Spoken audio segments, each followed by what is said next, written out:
So when you guys ring us up and you talk to the marketing team and we're advising you on the best way to promote your school, we often get the question, what images should I use, what wording works best? And I really find that question difficult to answer because what works best is something unique about your school.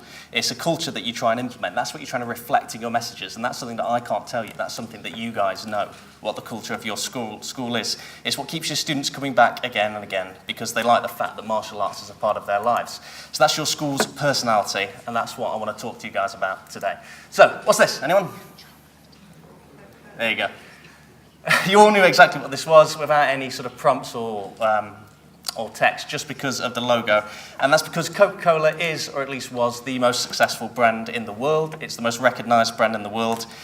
You can talk to someone in the deepest parts of the Amazon rainforest, someone who's only got the dimmest idea that a culture exists beyond their own, and they'll still know what Coke is. Now, I ran through this presentation and someone said, oh, Joe, Photoshop a picture of like Amazonians drinking Coke or a Coke machine in the forest. But I Google searched it and, those pictures already exist, so that just goes to prove the point. So if you go to the pub and you're asking for a spirit mixer, you ask for a rum and, you ask for a Jack and. And what do they say? They say, is Pepsi okay?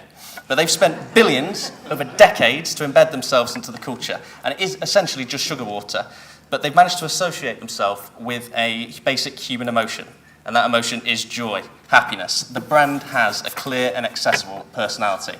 So if you do a Google image search for people drinking Coke, you can see the kind of image they're promoting. This is happy times away from the stresses of the world. They don't talk about how Coke tastes. They don't talk about how it quenches your thirst or where to buy it. They associate it with this emotion, and it has this personality. So when you are promoting your school, don't talk about what you do. Talk about who you are. This is something. Think about what the experience of training at your school is like for you and your students, because martial arts is something that they enjoy doing.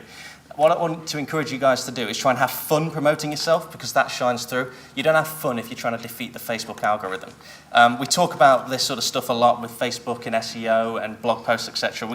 That stuff is really important, and we're going to keep educating you guys about that. But if you're not telling people who you are, then you're going to be drowned out by all the hundreds of messages that people get every day.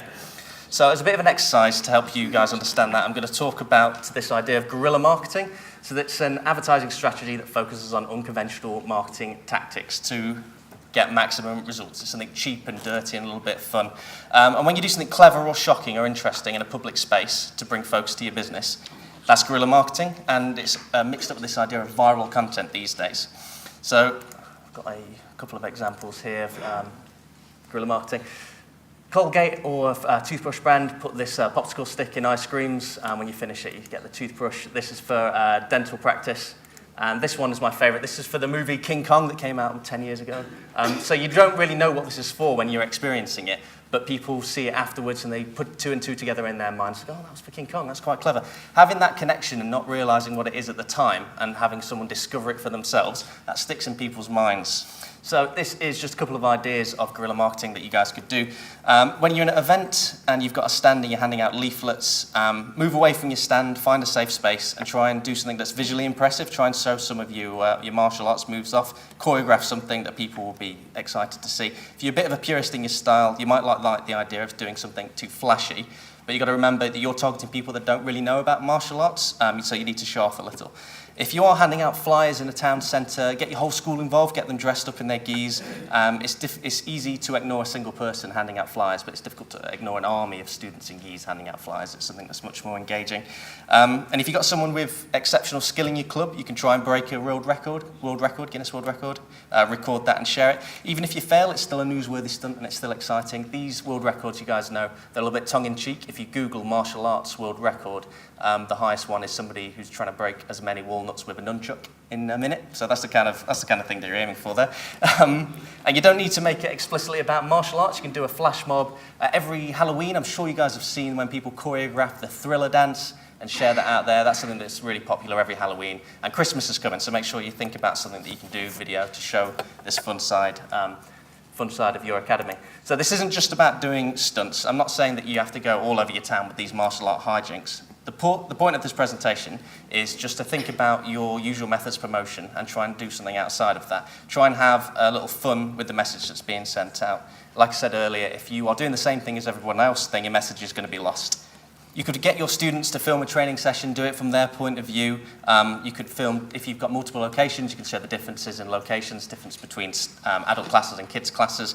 We recently at Nest talked about a project where we sponsor someone who's a little unsure of themselves to train in martial arts, and they keep a video diary of their experiences before and after classes and talk about how they feel, with the hope that this would help them find their confidence and find their drive, and hopefully we can release that periodically once the video is complete. So the idea is to make the story personal. So this all comes back to the idea of personality. So at the start, I talked a little bit about how the most successful brands are consistent in the personality that they present. So that's what you guys need to do. If your dojo's quiet and respectful, when you're making these videos, talk slowly, talk deliberately. Don't use quick cuts or too many people on screen. If you're more focused on fun, if you've got younger students in the class, show people training in the backgrounds. If your dojo's high energy, your video should be high energy. You can use these kind of quicker cuts.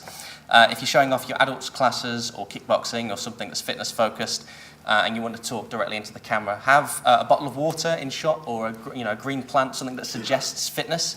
It just helps reflect what you're trying to put forward. And if you are focused on self-defense or you're an MMA school, there's nothing wrong with being more assertive in your message. You can talk a little louder, show some more intense training, and have those sort of quicker cuts. Recently, we guys encouraged you to make a 30 to 60 second prospect video to send out to people who are booked a trial lesson that will be sent a few days after their booking. So if you've not seen our instructional video of how to set this up, it all works through the automations on MyMA.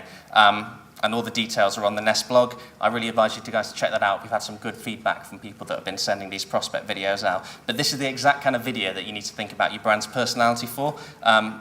You've got to reflect the atmosphere of your club and show your best self on there. But remember, this year isn't over yet. I encourage you guys to think about your promotions for the rest of 2018. How can you show your personality? I'm sure you guys know that attrition goes up in December, and anything you can do to combat that, you'll make your January even better. Keep the momentum going, keep constantly producing. It's so much better if you're having fun with your messages. If you are doing marketing and you think of it as a chore and it's something that you put off time and time again, you're not going to do it as frequently as you need to be, and it's not going to be a message that people will receive very well. If you're having fun with it, you're going to do it more frequently, it's going to be received better, shared better, and you're going to have better results.